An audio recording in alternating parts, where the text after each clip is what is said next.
I said I'd kind of sit down and talk to you guys about that a little bit, how we're doing year-round homeschooling. I'm on this squeaky chair. I want them to have a well-rounded education. I had to fix the camera, it was about to fall over. So basically what eclectic homeschooling is,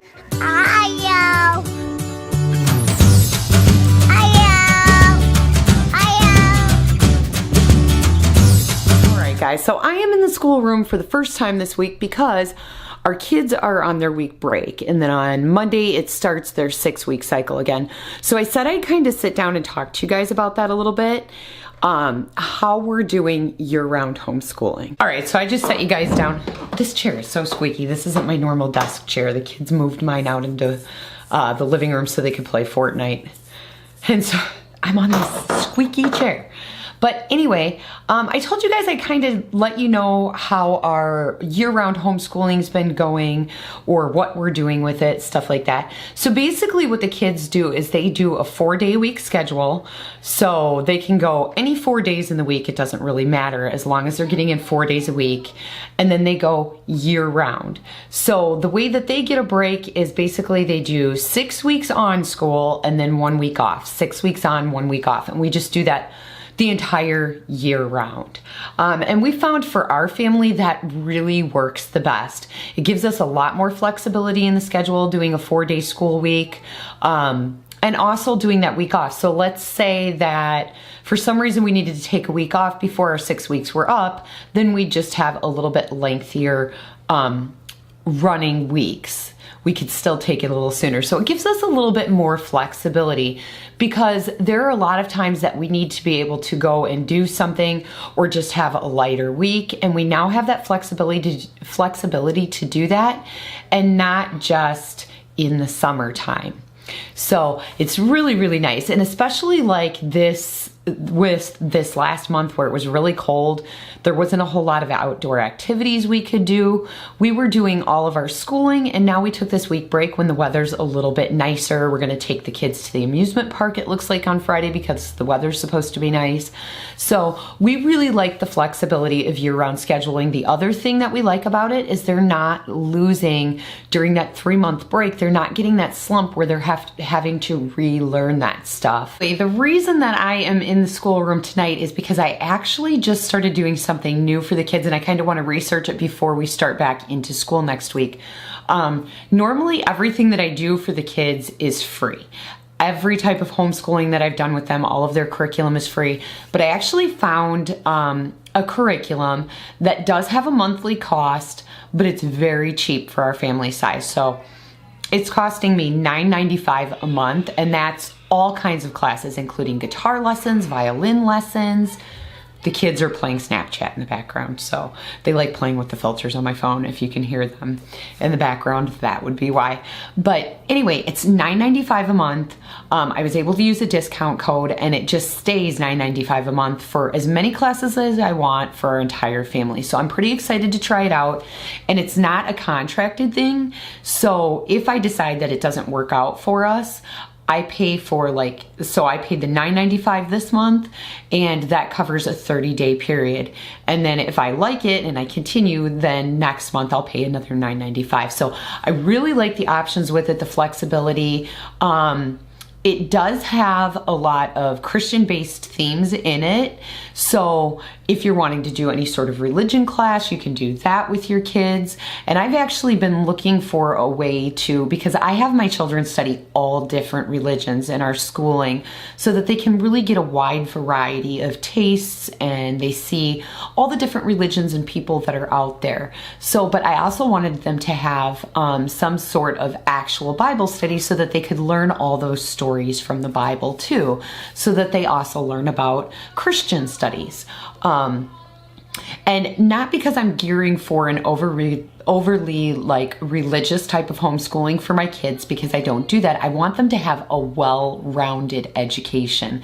So I want them to see all the different religions, what their beliefs are out there, and really be able to make informed decisions for themselves as they get older.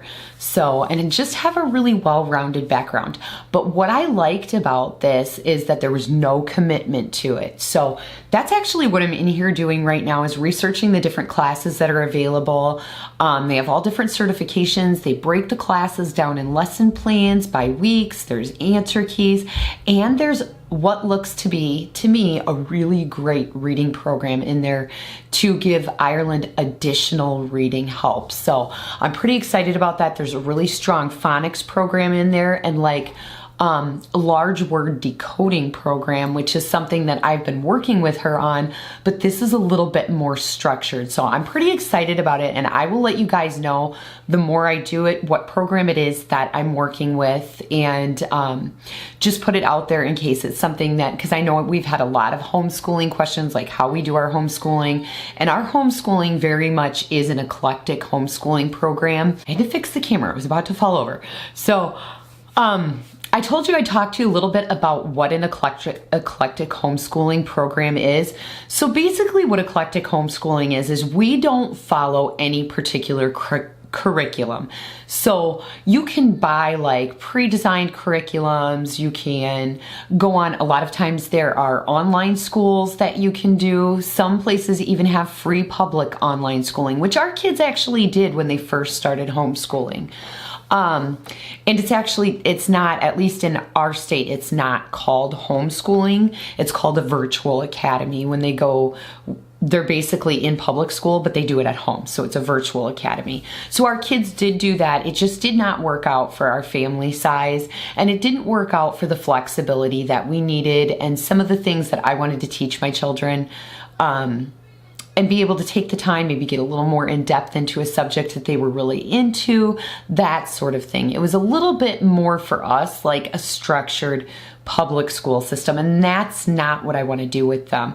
I really want to be able to customize, which is why we opted to go with an eclectic homeschooling program. So if they needed to take a little more time on a subject maybe they were struggling in, or if they really got it and could go through it a lot more quickly, they had that flexibility to do. Because for me, there's no reason to continue doing something that they're really strong in and they already know the material. Better, in my book, it's better for them to go ahead and go forward and go on to the next subject that they don't know as much about. So for us, that's why we do eclectic homeschooling. I can really customize it to each of their individual needs. And if we need to take a slower pace, we can do that as well for them. So they're at really different levels. As a matter of fact, when Ireland was taken up to the hospital the other day, they asked her what grade she was in, and she's like, I don't know. And to me, it was really funny because at the beginning of the year, we did her like third grade pictures, which is what she's in, is the third grade. And that, but there's really no, when they're interacting with their friends in school, they're like, oh yeah, we're going to be in the fourth grade next year. And I'm in third grade this year. And, and I tend to forget. And I said, maybe I need to put some signs on the door like Ireland grade 3 and Aspen grade preschool, so that they can see and they know when people ask them what grade they're in, what grade they're actually in. So I just found it kind of funny that the longer they've been homeschooling, some of those things that they lose that you tend to just take for granted in traditional public school. So I found it really funny, and I'm like, well, we're gonna have to let them know like what grade they're in, because they work at different levels. They may be in third grade level in this, but maybe they're in fourth or fifth grade level in this subject, and maybe they're in second grade level in this subject, just depending on how quickly they grasp the information. So I just found that kind of comical. But yes, that's what eclectic homeschooling is. We don't do any particular curriculum. However, I have a schedule designed for the kids of classes that we follow. So, and I'll show you guys that. I kind of showed you that a little bit. Now, this was when we were on a 5 days a week school schedule, where we were doing September through May or June. Which we're not doing anymore. We're doing year round, so we're actually on a 4-day schedule, like I said before. So the only thing that I really had to adjust on a 4-day schedule, and this I designed in January of 2018 for the kids. So January of this year, I put this together. But we do every single day. And I don't know if you guys can really see that, so I'll just tell you. We do reading and vocabulary every single day. We do writing and spelling. Well, language arts is what I say. Language arts and spelling every single day. We do math every day. We do science every day. We do social studies every day. But then we have elective courses. So we have a computer class, a thinking class, an art class, a music class, and a PE and health class. So we do music, art, PE and health, 3 days a week, every single week. But then I alternate between computer and thinking 1 day a week. So on Monday, 1 week, I'll do computer. And then on Monday, the next week, I'll do thinking. And then Tuesday, we do art. Wednesday, we do music. And then we do PE health studies. So what I consider PE health studies is actually like studying things for PE and health. We do a lot of physical activity. They get outside. So that counts more as like physical education for them. But this is more like we work on safety issues, or we might work on home ec or something like that. Anything that has to do with like healthy body, healthy mind, those sort of things, and safety, of course, too. Like we've been doing fire safety for health class for the kids. So that's kind of where that falls in. So I have 4 days a week that we do that.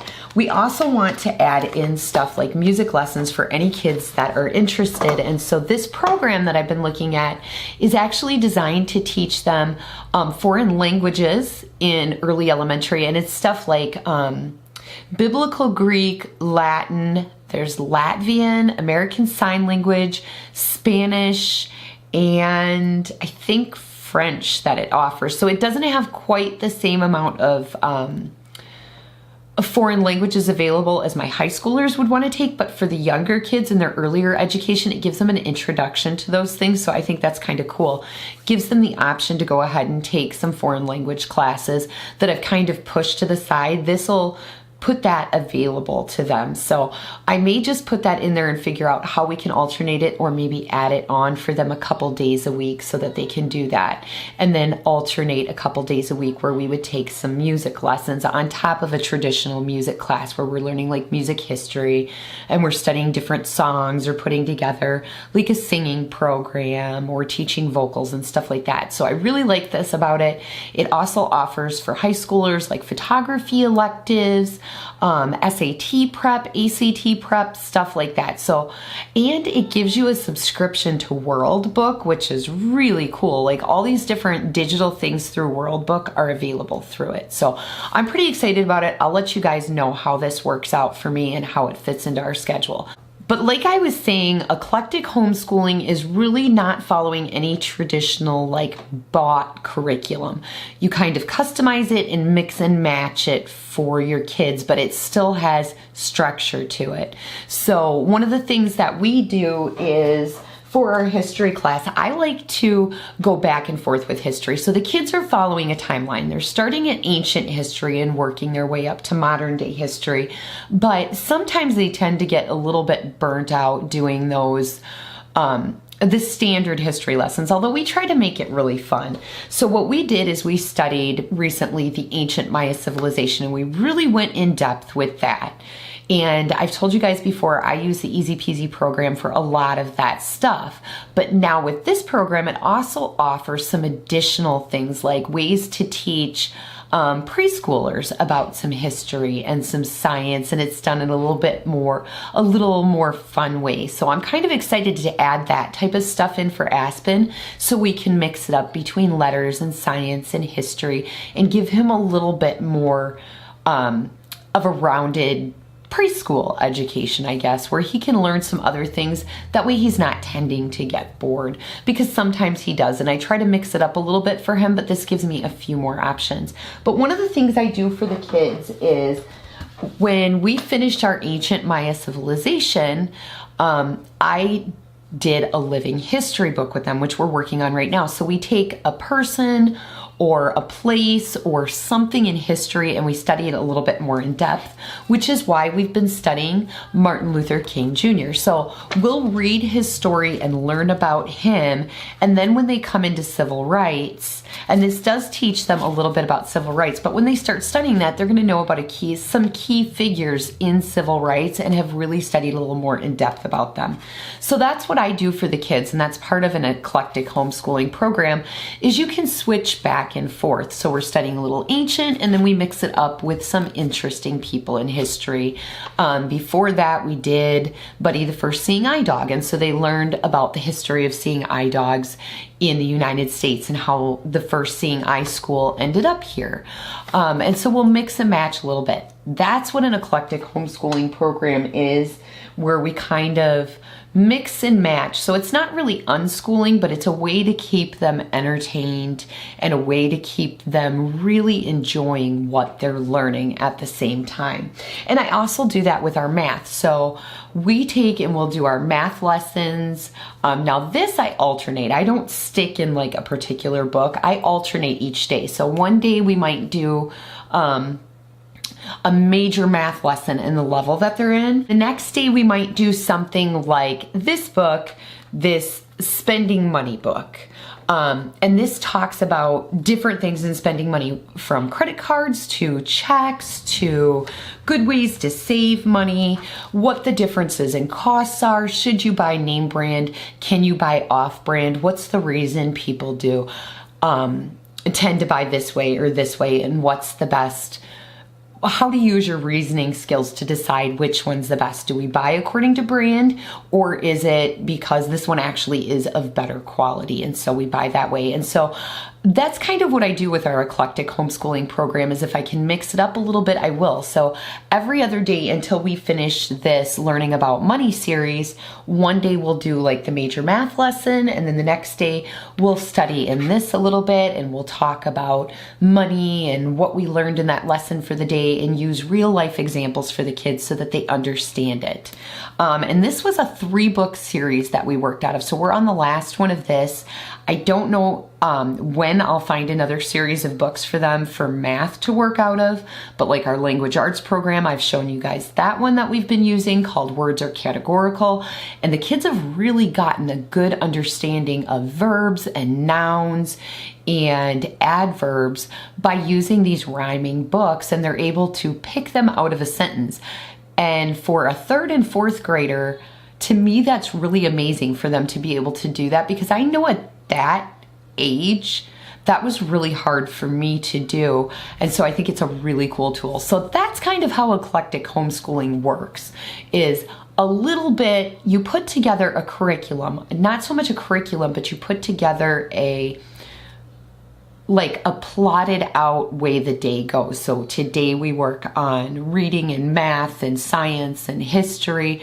But how do you study those things? How do you hit each of those things? You can pick and choose as long as they're still learning the information that they need to learn. So that's what our eclectic homeschooling program is all about. And of course, we do handwriting, and sometimes I'll switch it up. If it's been a longer day and we've gone really in-depth in subjects, we'll set handwriting to the side for the day and we'll study it the next day. But they're still getting that in there. Now, Ireland has graduated this year. She still does some copy work. She's graduated for the year though, from working on like really getting her letters fine-tuned and stuff, and she'll pick that up again in the fall. I'm still doing that like fall through traditional program, only I tend to look at it more like September 1st through August at this point, and that's where we go up to our next grade and move on and so on and so forth. So that's a little bit of how it works. That's something new that we're doing in our homeschooling program now, is working with this new paid program that I've never done a paid program before. So I'm pretty excited about it, and I like the fact that I don't really have to stay with it if it's not something that works well for our family and it doesn't have what I was looking for. So yeah, that's eclectic, is you use different things in your curriculum to form your own curriculum. And I know a lot of homeschoolers end up doing that. Some people tend to go with like Saxon math or some people will buy out-of-the-box curriculums for their kids. Some people will do the online. It really just depends on what works best for your family. And for us, this works best. We use a little bit of Easy Peasy, our local library, things that I pick up along the way, and now this new program. So anyway, guys, we will see you tomorrow in a regular vlog.